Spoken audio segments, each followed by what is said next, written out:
A reading from the Holy Bible, New American Bible, Genesis chapter 34, the rape of Dinah. Dinah, the daughter whom Leah had borne to Yaakov, went out to visit some of the women of the land.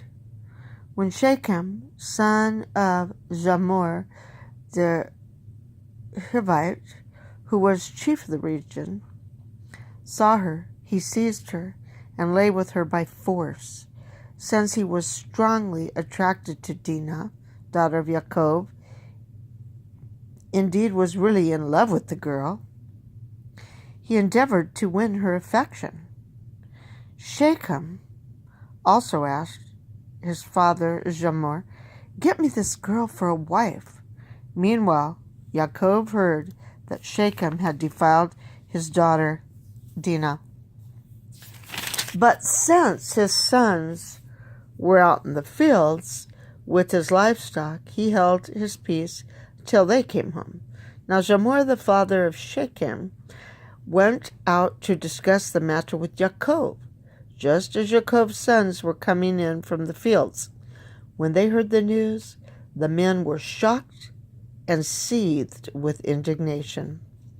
What Shechem had done was an outrage in Israel. Such a thing could not be tolerated. Jamor appealed to them, saying, "My son Shechem has his heart set on your daughter. Please give her to him in marriage. Intermarry with us. Give your daughters to us and take our daughters for yourselves. Thus you can live among us.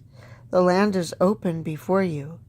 You can settle and move about freely in it and acquire land property here." Then Shechem, too, appealed to Dinah's father and brothers. "Do me this favor. I will pay whatever you demand of me, no matter how high you set the bridal price. I will pay you whatever you ask. Only give me the maiden in marriage." Revenge of Yaakov's sons. Yaakov's sons replied to Shechem and his father Jamor with guile, speaking as they did because their sister Dinah had been defiled. "We could not do such a thing," they said, "as to give our sister to an uncircumcised man. That would be a disgrace for us.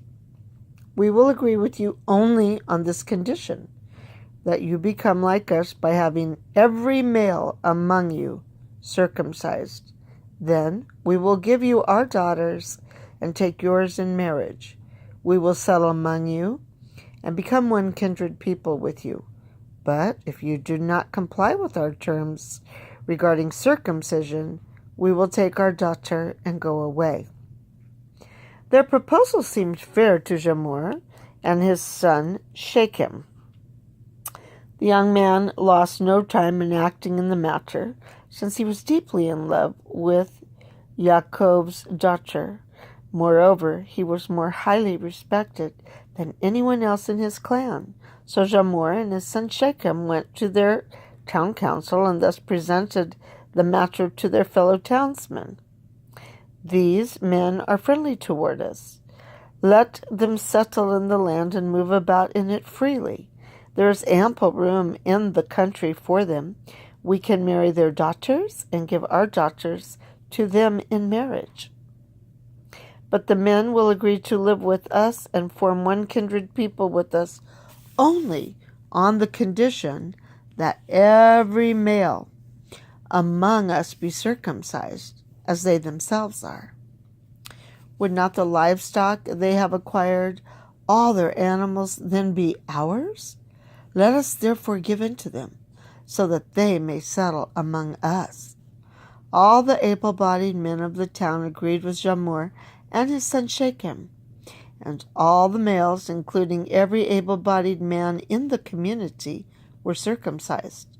On the third day, while they were still in pain, Dinah's full brothers, Simeon and Levi, two of Jacob's sons, took their swords, advanced against the city without any trouble, and massacred all the males.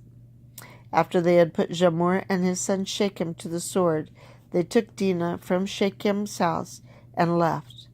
Then the other sons of Jacob followed up the slaughter and sacked the city in reprisal for their sister Dinah's defilement.